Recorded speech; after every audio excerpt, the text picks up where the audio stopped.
أعوذ بالله من الشيطان الرجيم بسم الله الرحمن الرحيم قال رب اجعل لي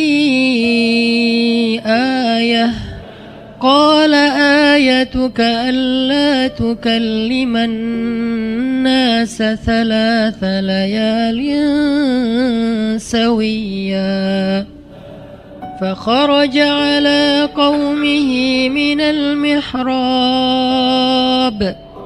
فأوحى إليهم أن سبحوا بكرة وعشيا.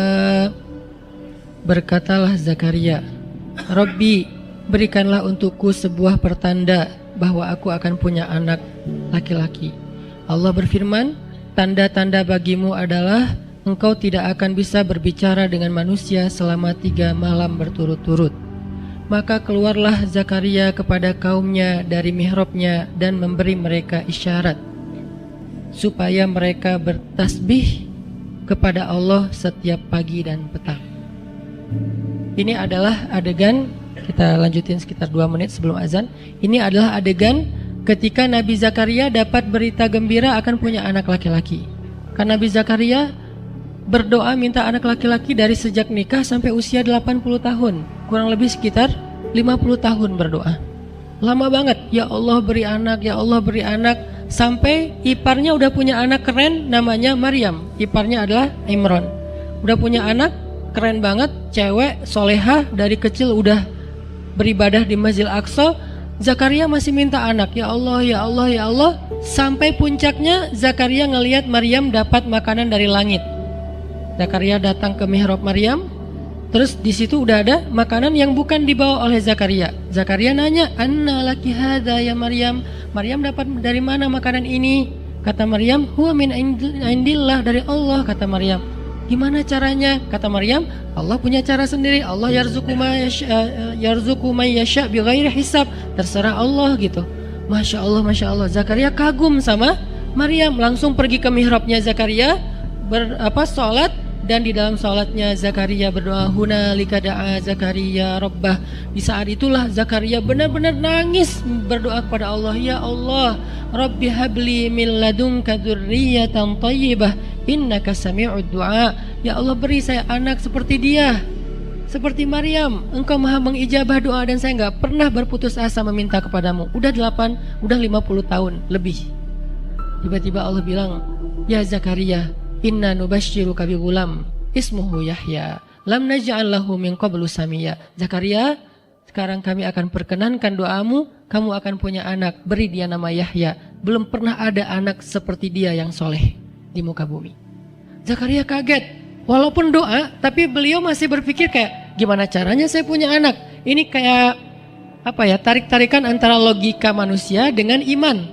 Imannya percaya Allah Maha Kuasa, tapi logikanya gimana caranya? Istri saya sudah tua, saya juga udah tua. Lalu Nabi Zakaria bertanya untuk biar lebih tenang, supaya logikanya nggak ragu lagi. Kalau imannya udah mantap, tinggal logika. Zakaria tanya, beri saya ij'al li ayah, beri saya bukti, tanda, gimana cara saya punya anak. Kata Allah, tandanya alla tukalliman nas 3 layalin sawiya. Kamu tiba-tiba nggak bisa ngomong. Kamu sehat, kamu nggak punya masalah, tapi kamu nggak bisa ngomong. Mau ngomong tuh gak bisa. Kamu bisa tilawah, kamu bisa zikir, tapi kamu gak bisa ngomong. Bisa subhanallah, subhanallah, subhanallah. Bisa alhamdulillahi rabbil alamin. Gak bisa. Jadi baca Quran, kalau ada Quran, tapi dulu kan Taurat ya. Baca Taurat bisa, zikir bisa, hayya ala sholah, kalau azan ada azannya bisa. Pokoknya semua bisa kecuali mau ngomong tuh gak bisa.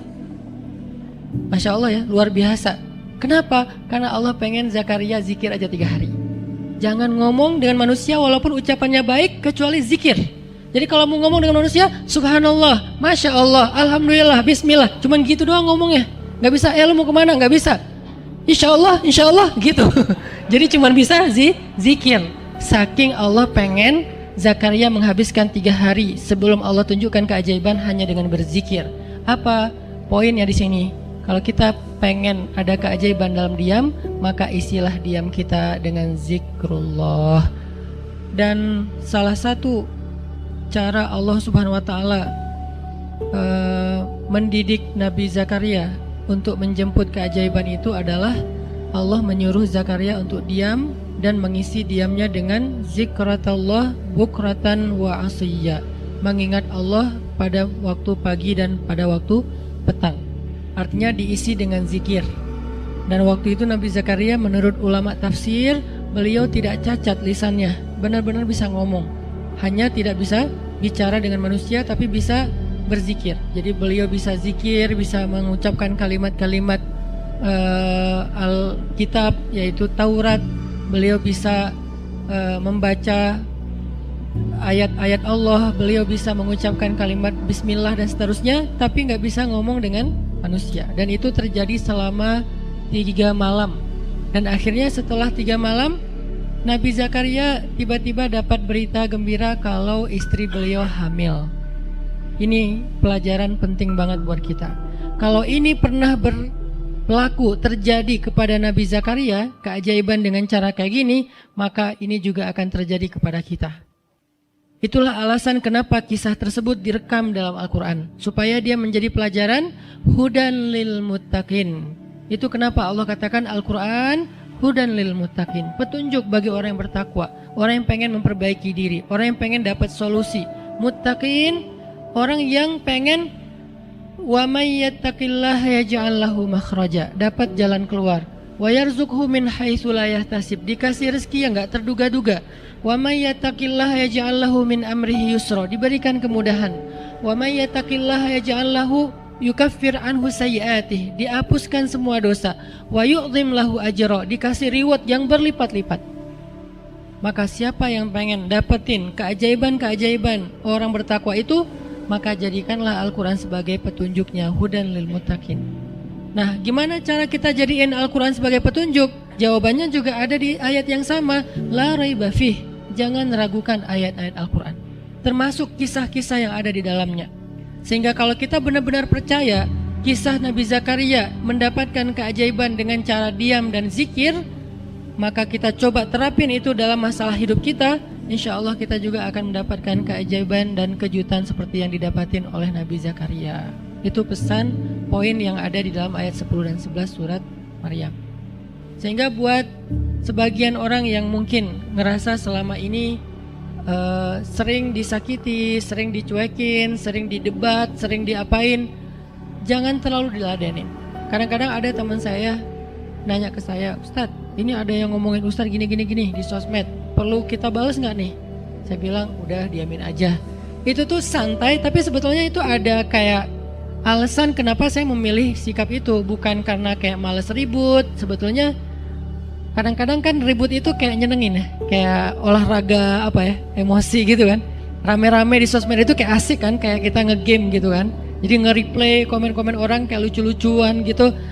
Saya pernah lihat Rachel V-nya bagus juga sih. Ini bukan dalam hal negatif tapi positif, makanya saya sebutnya nama. Rachel itu kan main kemarin ke Australia sama New Zealand.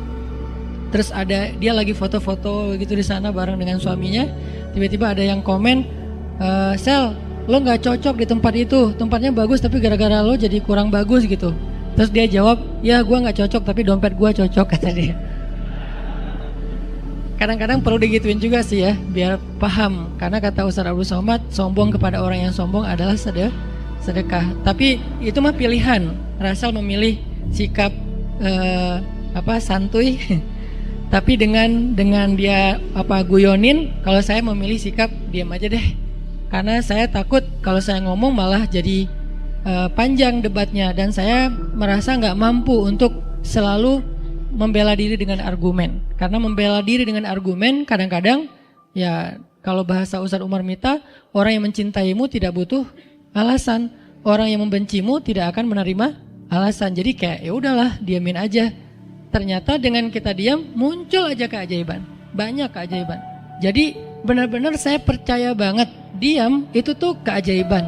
Dan itu berlaku dalam dakwah, berlaku dalam masalah keluarga. Ketika istri lagi ngambek, dia misalnya komen panjang di sosmed, di WhatsApp misalnya, Dia kayak misalnya namanya juga lagi ngambek ya, ngomong panjang di WhatsApp. Kalau saya sabar untuk diam, itu tuh beres dengan sendirinya dan akhirnya malah lebih baik. Tapi kalau saya kepancing, jadi kita balas-balesan. Sepanjang hari WhatsAppan terus nggak beres-beres, tapi hasilnya makin lama tuh tangan pegel, hati panas. Karena kayak pengen dia balas apa, oh balesin lagi, balas apa, balesin lagi, terus aja gitu, habis energi dan kerasa gitu capeknya tuh luar biasa. Tiba-tiba muka jadi lebih tua gitu kan ya, tiba-tiba berkerut semua, terus warna kulit makin doff gitu.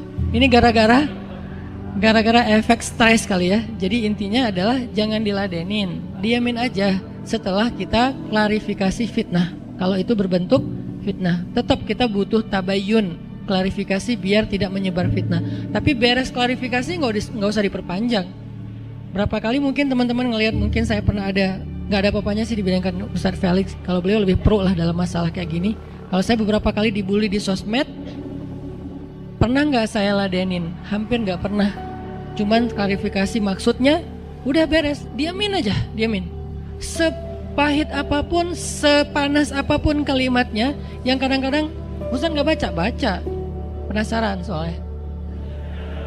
Kalau kita diam karena nggak baca, mungkin nggak ada challenge-nya kan. Ini baca, komennya semua sampai ribuan itu satu-satu dibaca. Fakuli washrobi wa qarri aina fa imma tarayinna minal bashari ahadan fakuli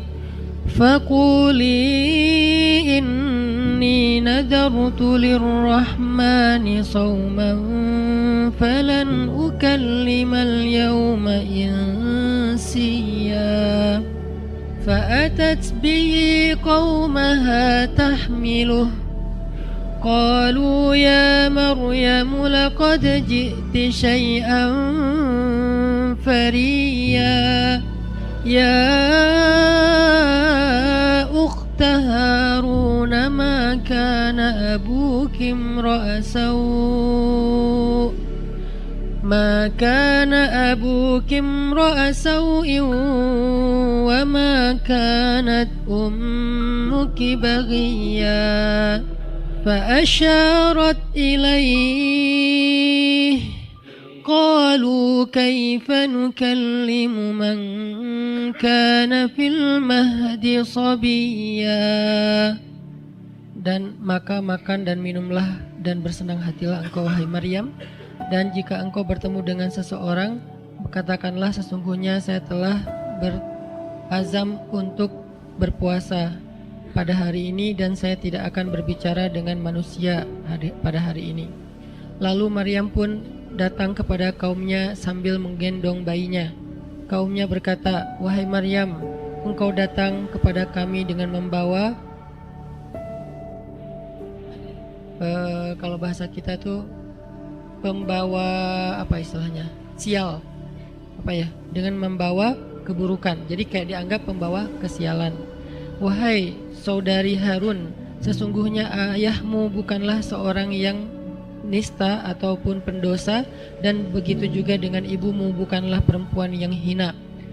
Lalu Maryam memberi isyarat, fa'asyarat ilaih, memberi isyarat dengan menunjuk ke arah bayinya.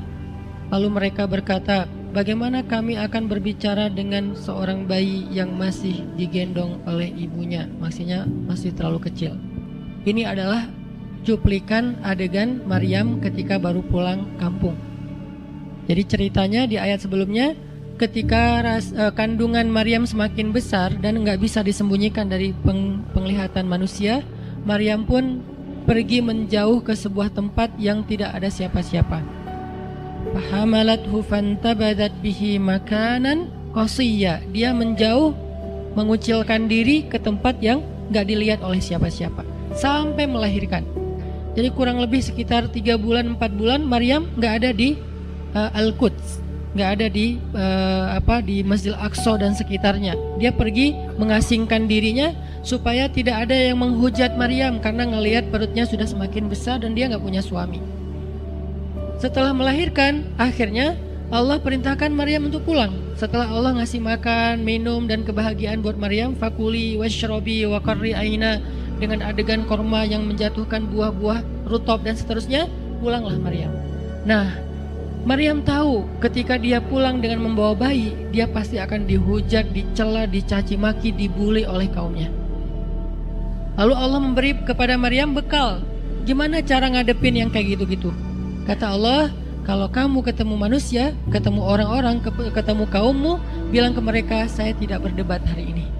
Saya nggak akan berdebat. Jadi dia tetap bisa ngomong, tapi dia bilang, saya nggak akan berdebat.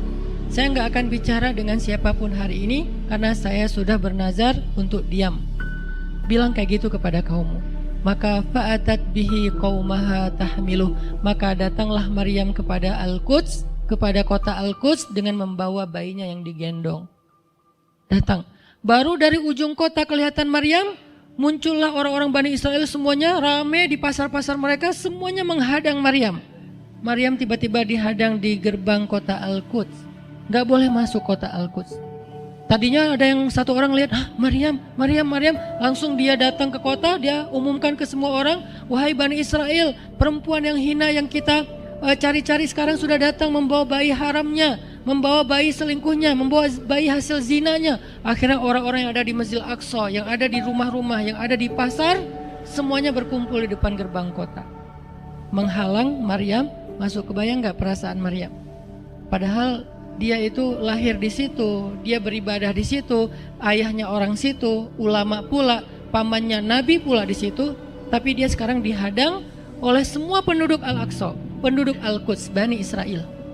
Ketika Maryam mendekat, mereka mengatakan, "Ya Maryam, laqad ji'ti syai'an fariya." Ini bahasa Al-Quran. Kalau aslinya lebih tercela daripada ini, karena ini bahasa Al-Quran yang tinggi, Allah menggunakan bahasa simbolik saja. Yang terjadi, mereka mencela Maryam. Mereka bilang, Maryam kamu pembawa sial, Maryam kamu perempuan hina, Maryam kamu tukang zina, Maryam kamu selingkuh, Maryam kamu ternyata pelakor, segala macam.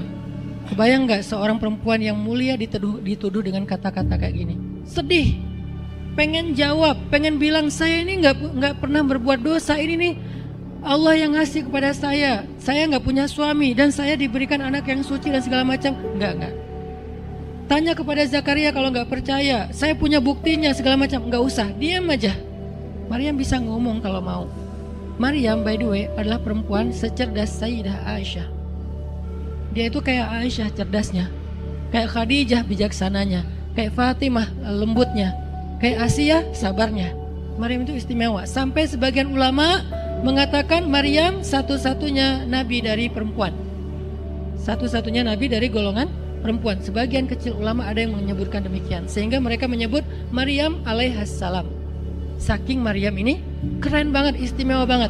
Tapi jumhur ulama sejarah mengatakan Maryam bukan nabi, tapi dia perempuan solehah, orang soleh, bahkan satu dari 4 perempuan sempurna di muka bumi, dan tidak ada yang kelima. Cuma ada 4. Kamula minar rijali katsir, kata Nabi. Laki-laki yang sempurna itu banyak, yaitu para rasul dan para nabi. Walam yakmul minan nisa illa arba'ah. Tidak ada perempuan yang sempurna kecuali 4. Asiyah istri Fir'aun, kemudian Maryam anaknya Imran, kemudian Khadijah istri Rasulullah, dan Fatimah bintu Rasulullah. Artinya Maryam ini istimewa banget. Dia kalau mau argumen, dalilnya lebih banyak daripada para rabi-rabi Yahudi yang ada di situ. Karena ketika Maryam dulu berkhidmat di Masjidil Aqsa, Maryam itu nggak belajar seperti yang lain-lain. Karena kan dulu orang Bani Israel itu paling anti sama cewek ya. Buat mereka perempuan itu kasta kedua. Seolah-olah perempuan itu nggak punya hak yang sama dengan laki-laki. Laki-laki punya hak belajar di Masjidil Aqsa, perempuan nggak boleh. Ini kesenjangan gender di masa Bani Israel dulu. Jadi kalau ada yang mau nuduh Islam sebagai tidak memperhatikan masalah gender, dia harusnya baca sejarah. Justru Islam, Al-Quran, Taurat, Injil mengangkat perempuan untuk setara dengan laki-laki. Awalnya perempuan itu hina di masyarakat Bani Israel, dianggap pembawa sial. Sampai masyarakat jahiliyah sebelum Islam datang, apa yang terjadi dengan bayi perempuan? Dibenamkan dalam pasir hidup-hidup, dibunuh, dilempar dari bukit supaya mati langsung seketika. Kenapa? Termasuk Umar pernah membunuh bayi perempuan. Umar radhiyallahu an. Kenapa dia sedih banget? Karena dia ingat masa lalu ketika dia pernah membunuh bayi perempuan. Kenapa mereka membunuh bayi perempuan? Karena dianggap perempuan ini membawa sial. Tapi datang Islam mengubah tradisi itu, mengubah persepsi publik. Yang tadinya perempuan dianggap hina, dalam Islam dikatakan surga ada di bawah telapak kaki ibu. Muncul harga diri perempuan naik. Apalagi sebaik-baik kalian, yang paling baik untuk istrinya, dan aku yang paling baik untuk istriku di antara kalian. Muncul lagi hadis, kalau seandainya laki-laki mau bersabar terhadap istrinya, maka harusnya dia bersabar 70 kali sehari kalau dia disakiti oleh istrinya. Yang ke 71 baru dia boleh marah. 70 belum boleh marah. Jadi perempuan, ibu-ibu, istri kalau mau bikin suaminya sebel sampai 69 atau 70 boleh lah. Tapi yang ke 71, nah ini udah layak dimarahin. Tapi kan gak pernah ada sampai 70 kan. Paling juga 10%-nya lah, 7 kali sehari. Dan itu istiqomah setiap hari. Hari ini kok kamu gini lagi sih, kemarin udah beda hari. Jadi beda hitungannya, 0 lagi mulai dari awal. Tapi nanti ada hadis penyeimbang. Nabi itu kan bijaksana banget. Yang diajarin bukan cewek doang, cowok juga diajarin. Ketika hadisnya supaya memuliakan perempuan ada, nanti ada lagi hadis laki-laki. Seandainya seorang perempuan menjilat luka dan darah dan nanah di tubuh suaminya, itu belum bisa membayar satu saja kebaikan suami kepada dia. Jadi menjilat lukanya aja belum bisa bayar kebaikan, terus ngapain marah-marah coba. Sehingga dua-duanya ada nasihat untuk suami. Kalau istrinya lagi ngambek, namanya juga lagi sedih, ya udah kamu sabar aja 70 kali. Untuk istri jangan ngambek, karena kalau kalian berbuat baik aja belum bisa bayar kebaikan mereka. Terus gimana dong Ustadz? Ya udah, sekarang solusinya adalah sama-sama mengambil sisi baiknya. Kayak gitu nasihat Nabi. Makanya saya agak kurang setuju kalau khutbah Jumat itu memakai hadis menjilat darah dan nanah, karena yang dengar suami. Wah bener nih khutbah Jumat, saya senang banget khutbah Jumat hari ini. Pulang-pulang, mah tadi khutbah Jumat keren banget. Nih mah, saya kebenaran aku catat. Nih mah, gak bisa. Kalau khutbah Jumat pakailah hadis sabar 70 kali. Menasihati suami. Kalau majelis taklimnya ibu-ibu, masalah tadi seandainya saya boleh menyuruh manusia sujud kepada manusia, saya suruh sujud istri kepada suami. Masing-masing ada hadisnya, jangan disilang. Ini gak bijak dalam ceramah, karena harusnya memberi nasihat yang bisa memperbaiki, bukan menambah tuntutan baru. Wah benar nih, kalau suami saya dengar, harusnya suami saya datang. Ustadz boleh nggak acara selamatan di rumah saya nanti temanya ini gitu. Kalau perlu ngundang ustadz yang dia kenal, request dulu untuk ngemojokin pasangan. Ini nggak bijak. Balik lagi ke cerita tadi, Maryam tuh pinter banget, cerdas banget. Dari kecil dia udah hafal Taurat. Ibarat anak sekarang hafal Quran. Dan lebih sulit ngafal Taurat daripada Quran. Kenapa? Karena bahasa Al-Quran itu sastra banget. Jadi ngafalnya itu kayak ngafal syair. Itu aja udah susah kan? Kebayang gak ngafal Taurat? Lebih sulit lagi tuh. Dan Maryam dari usia di bawah 5 tahun udah khatam Taurat. Udah tahu tafsir Taurat usia 7 tahun. Bahkan saking keren dan pinternya Maryam, kadang-kadang ketika Maryam ngobrolin tentang Taurat sama Zakaria, itu Zakaria sampai geleng-geleng kepala. Maryam, gitu maksudnya? Sampai nanya ke Maryam, gitu om maksudnya. Maryam ngomongnya ke Zakaria udah kayak ngajar gitu, saking pinternya Maryam. Jadi hadis-hadis Zakaria Maryam hafal. Kan para anbiya tuh punya hadis kan. Hadis Zakaria dihafal oleh Maryam. Tauratnya Musa dihafal oleh Maryam. Kebijaksanaan para nabi dihafal oleh Maryam. Dia dari usia 10 tahun itu udah jadi ulama besar Maryam. Artinya kalau misalnya orang mau berargumen dengan Maryam, dia punya banyak bahan, dia punya banyak narasi. Dia lagian Maryam itu pintar ngomong, tapi Maryam diam. Jadi kalau kita ngerasa pintar ngomong, pintar komen, pintar apa, tetap aja kita punya alasan harusnya kita diam. Karena Maryam yang lebih daripada kita ternyata juga diam. Akhirnya Maryam diam. Dikatakan ya ukhta Harun, diingatkan lagi dengan kemuliaan keluarga Imran. Ya ukhta Harun, ma akana abuki imra'asau wa ma kanat ummuki baghiyya. Ayah kamu itu Imran loh Maryam, kamu enggak malu punya bayi di luar pernikahan sementara keluarga kalian itu keluarga baik-baik. Apa kamu tega menyakiti ayahmu, mencoreng nama besar dan nama baik keluarga besarmu, dan seterusnya. Maryam makin luar biasa, panas banget, sedih banget. Dan Maryam itu yang lebih berat lagi teman-teman. Mungkin kalau kita digituin agak kebal ya. Terutama cowok lah. Cowok kalau digituin agak kebal karena emang kurang berperasaan sih kalau cowok ya. Coba lihat dari angle cewek. Cewek itu lebih peka loh dari kita. Kita mah mungkin lebih mudah lah diam. diomelin, diam aja. Karena kita kan orangnya agak santuy gitu kan. Kalau cewek tuh nggak bisa gitu. Makanya lihat angle ini dari angle cewek. Kalau tadi Zakaria, sekarang Maryam. Dan Maryam lebih peka daripada semua cewek yang ada di muka bumi. Lebih perasa lagi daripada perempuan yang ada di muka bumi. Sangat-sangat pemalu. Saking pemalunya, ketemu cowok keren, ta'awuz coba. Cewek itu perasaannya lebih dalam daripada kita. Jadi kalau misalnya cewek-cewek, Maryam tuh gak punya, ketemu cowok keren aja dia ta'awuz. Siapa cowok keren yang ditemui Maryam? Jibril. Gabriel loh yang ditemuin. Dan waktu itu Jibril menjelma. Apa? Fatamatsala laha basyaron sawiyya. Jibril menjelma sebagai basyaron sawiyya. Allah yang ngomong tuh, cowok keren. Allah yang bilang keren. Kalau kita merasa udah paling keren, menurut Allah biasa-biasa aja. Karena Allah pernah menciptakan Yusuf, Allah pernah menciptakan Muhammad, Allah pernah menciptakan Yahya. Kita merasa paling keren, Allah pernah menciptakan Sarah, perempuan paling keren juga, Aisyah, Fatimah. Jadi buat kita kayak udah kegeeran paling keren se-Bandung gitu kan ya. Menurut Allah mah biasa. Kalau Jibril, Allah sendiri yang bilang dia tuh emang keren. Jibril emang bukan malaikat, tapi kalau ketemu manusia, kecuali para nabi, Jibril itu menjelma sebagai manusia supaya tidak terlihat wujud aslinya. Karena gak kuat orang ngelihat wujud aslinya Jibril. Nabi Muhammad aja pertama ngelihat Jibril dengan wujud aslinya pas di Gua Hira itu lari tuh, takut, saking ngerinya Jibril tuh. Jangankan manusia, malaikat aja segan sama Jibril. Jibril lewat, malaikat gak berani malaikat. Kenapa saya bilang kok disegani? Allah yang bilang di Al-Quran, dia itu malaikat yang disegani. Dzu mirratin. Dzu mirrah kalau bahasa kita, malaikat yang sangat berwibawa. Sehingga di antara malaikat aja gak ada yang sembarangan bicara sama Jibril. Mau bicara sama Jibril kayak aduh segan, malu, gitu malaikat. Cuman gak pakai itu mah Sunda ya. Pokoknya malaikat mah gak berani ngomong sama Jibril saking segannya. Kenapa? Gagah banget wujud aslinya. Ketika dia membentangkan sayapnya, itu sayap menutupi timur dan barat. Jadi matahari, bulan, bintang udah gak kelihatan. Yang kelihatan cuma Jibril dengan keagungannya. Itu belum Allah ya, baru ciptaan Allah. Jibril salah satu makhluk Allah yang paling agung. Sehingga saking kerennya Jibril, Allah gak menyebutnya dengan nama malaikat. Padahal golongannya malaikat, tapi Allah menyebutnya dengan Ruhul Quds, Roh Kudus, yaitu Jibril. Nah ketika ketemu dengan Maryam, Jibril bermisal itu menjelma sebagai basyaran sawiyah, cowok keren banget. Saking kerennya Jibril, Umar aja terkesima ngeliat Jibril. Pernah Jibril datang ngajarin iman, Islam, ihsan kepada Nabi Muhammad. Dan Umar ngelihat Jibril terkesima, gak bisa ngomong, diam aja. Bener-bener speechless banget nih Umar.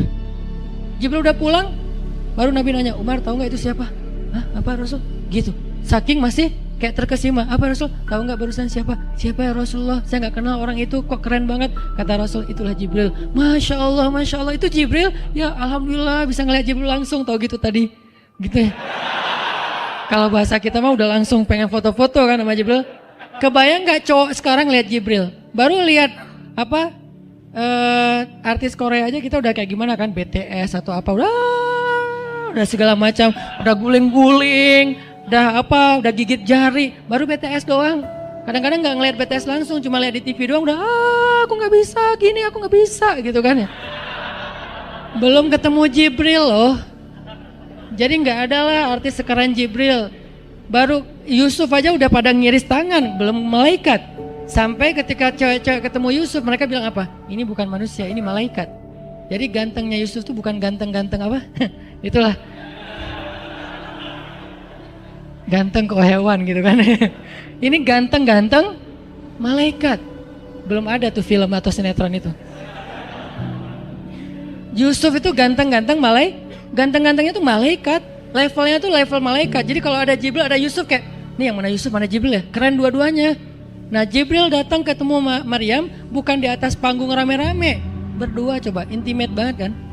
Kalau di atas panggung teriak-teriak nggak keren lah, biasa aja. Ini tuh berdua, private banget, di satu ruang kecil, berdua, nggak ada yang tahu. Tiba-tiba Jibril berdiri di depan Maryam, senyum dengan khas senyumnya malaikat yang mematikan gitu. Maryam pas buka mata lagi zikir, ngelihat Jibril depan matanya keren banget, langsung Maryam bilang apa? A'udzubillah. Cie, wibawa banget kan Maryam. A'udzubirrahmani minka in kunta taqiyya. Jadi emang elegan sih orang-orang soleh itu. Dia langsung nunduk, dia bilang a'udzubirrahmani minka in kunta taqiyya. Aku berlindung kepada Allah yang Maha Rahman. Kenapa ngomongnya Rahman? Karena keren. Kalau enggak keren, a'udzubillah. Karena keren, a'udzubirrahman. Tapi masih ta'awuz, cuman pakainya Rahman karena Allah tuh Maha Pengasih yang udah bikin kamu tuh keren. Diksinya luar biasa ya. Maryam nggak bilang a'udzubillahi minasyaitonirrajim. Enggak, ini enggak layak dibilang syaiton, ini terlalu keren. Jadi nggak bisa auzubillah, auzubirrahman. Berarti Maryam itu pinter. Sampai dia bisa memilih diksi Asmaullahil Husna. Dia nggak pakai diksi Allah, dia pakai diksi Ar-Rahman. Karena yang datang itu wajahnya tuh wajah orang baik, tapi keren. Akhirnya a'udzubirrahmani minka in kunta taqiyya, kata Maryam. Jibril juga elegan, paham maksud Maryam. Maksudnya kamu siapa? Itu pertanyaannya. Maryam gak nanya kamu siapa ya? Enggak gitu. Kan gaya culun-culun kayak caper gitu kan. Kamu siapa ya? Aku ada salah sama kamu. Enggak gitu sih Maryam ngomongnya. Saking elegannya Maryam, dia nanya kamu siapa tapi pakai kalimat zikir. Keren gak sih? Kita kadang-kadang zikir a'udzubirrahmani minka in kunta taqiyya. Artinya apa Mbak? Sama-sama gak elegan ya. Kalau Maryam sama Jibril dua-duanya elegan. Bahasa orang elegan itu emang banyak kode sih. Jadi kita mah yang polos-polos kayak gini, yang remeh-remeh rempeyek gak jelas gini, ya gak akan paham kalau gak baca tafsir. Makanya kalau mau theater of mind, baca Quran itu pakai tafsir, pakai kisah, baru kita ngerti kondisinya. Oh gitu banget ya, dahsyat banget ya kejadian waktu itu. Jibril datang dengan wujud yang kerennya. Maryam pengen nanya kamu siapa? Kok tiba-tiba masuk ruangan saya? Tapi bahasanya a'udzubirrahmani minka in kunta taqiyya. Aku berlindung kepada Allah yang Maha Baik darimu kalau kamu takut kepada Allah. Maksudnya kamu siapa? Takut gak kamu sama Allah? Baru Jibril mengatakan, saya adalah utusan Allah, berarti malaikat, untuk memberi kabar kepadamu kalau kamu akan punya anak. Baru Maryam melihat, gimana saya punya anak? Ya udah ada obrolan nih. Dan mereka udah biasa aja, oh Jibril, saya kira siapa? Udahlah, gak mungkin. Artinya udah kayak gitu nih kesolehan Maryam. Artinya Maryam itu orang yang sangat peka banget, perasaannya dalam banget. Terus nanti ketika Maryam melahirkan anak, tahu nggak kata-kata Maryam apa? Ya laitani mittu qabla hada wa kuntu nasyam mansiya. Saat Maryam merasakan sakitnya kontraksi, mau melahirkan Isa, Maryam itu sambil kontraksi sambil bilang ya laitani mittu qabla hadza wa kuntu nasyan mansiya. Aduhai seandainya saya mati aja sebelum kejadian ini dan saya dilupakan oleh manusia seolah-olah saya tidak pernah ada. Kenapa Maryam ngomong kayak gini? Maryam ngebayangin betapa malunya dia nanti kalau harus membawa bayinya ketemu Bani Israel yang pada bawel. Bani Israel itu terkenal kaum yang paling bawel. Bawelnya banget. Kalau kita baca Al-Baqarah itu isinya kebawelan Bani Israel. Kata Nabi Musa, sembelihlah Al-Baqarah. Al-Baqarah itu kan banyak, yang warna apa? Cari yang warnanya bersih. Yang bersih kan juga ada belang-belangnya nggak dikit. Terus yang beratnya berapa kilo, yang dari mana, dari Bali atau NTB atau dari mana? Bawel banget. Udahlah, cari aja seekor sapi, sembelih beres. Tapi nanya lagi, bertele-tele. Itulah Bani Israel. Dan Maryam tahu banget karakter kaumnya. Jangankan dengan fitnah kayak gini nih, ketemu Nabi yang udah menyampaikan hal yang benar aja, itu di debatnya tuh habis-habisan. Apalagi dengan kondisi Maryam. Makanya Maryam takut banget, dia nggak kuat menanggung malu. Kalau kita mungkin masih kuat lah nanggung malu, kadang-kadang malah malu-maluin gitu kan. Kalau Maryam nggak kuat nanggung malu, berarti orang yang seperti ini harusnya kan berat banget untuk diam kan, nggak akan kuat diam, harusnya dia ngomong gitu, dia belain diri. Tapi Maryam itu sisi lainnya adalah perempuan yang mukminah, siddiqah, sangat yakin sama Allah. Allah suruh diam, ya udah diam. Gimana pun dihujat, diam. Kata Allah diam. Ya Allah, mereka bilang saya tuh berzina, diam. Ya Allah bilang ini anak haram, ini anak saya nih, anak yang mulia, anak yang satu-satunya ketika lahir nggak disentuh setan di antara manusia loh. Satu-satunya manusia ketika lahir nggak disentuh setan. Nabi Muhammad setannya malah diislamkan. Beda, kerannya itu beda. Kalau Isa nggak disentuh setan, kalau Nabi Muhammad setannya malah masuk Islam. masing-masing punya keistimewaan lah. Tapi satu-satunya manusia yang lahir nggak disentuh setan, cuman Isa. Kita semuanya pernah disentuh. Lahir langsung. Apa sih lo datang-datang ke dunia nama-namain kerjaan gua gitu kan. Kita nih orang biasa, jadi pas lahir tuh udah ada langsung setan bisik-bisik, yuwas bisufi sudurinas. Makanya disuruh azan kan. Karena kenapa? Biar nggak dibisikin sama setan. Dan kalau bisa suara azan kita harus lebih lembut daripada suara setan. Karena setan juga kayak tricky gitu. Saya ibu kamu. Anak bayi dinina bobokan sama setan, hiduplah iblis gitu-gitu kan. Jadi kayak di dokter nama setan, iblis itu keren, iblis itu soleh, iblis itu baik, tapi pakai bahasa nasyid. Lagunya tuh kayak akustik gitu, lembut banget gitu kan. Makanya suara muazin kalau azanin anaknya yang lembut, jangan azan Allahu Akbar, asyhadu alla ilaha illallah. Dia males ke masjid nanti kalau udah dewasa. Kenapa? Gue males banget dengan suara ini nih. Salahnya siapa coba? Salah ayahnya. Belajar azan di Al-Latif sama Muzammil sama Teras Tahfiz. Biar azannya tuh kayak Allahu Akbar. Bayinya senyum-senyum. Ntar gue bisa lebih dari itu. Canda. Intinya adalah Maryam itu pemalu banget. Jadi dia bisa banget untuk ngebales. Tapi dia diam. Sampai akhirnya fa'asyarat ilaih. Dia memberi isyarat. Arti memberi isyarat, dia nunjuk ke arah Isa alaihissalam yang masih digendong. Kalau kalian mau ngomong aja sama bayinya. Allah yang nyuruh kayak gitu. Makin kayak marah dan makin menjadi-jadi orang Bani Israel ketika Maryam memberi isyarat nunjuk ke arah Isa. Mereka bilang, ya Maryam, kamu udah gila apa? Sekarang kamu nyuruh kami bicara dengan bayi yang masih dalam gendongan ibunya. Bener, Maryam tuh ternyata udah stres gila. Dia gara-gara ditinggal sama selingkuhannya, sekarang dia jadi orang gila. Wah, luar biasa tuduhan kepada Maryam. Maryam diam aja, sedih, nahan air mata. Tapi bukan emotikon yang menggenang air mata di sini ya. Nahan aja air mata sampai kemudian Allah datangkan keajaiban, jadikan bayinya bicara. Qala, Isa bicara. Panjang lagi omongannya Isa.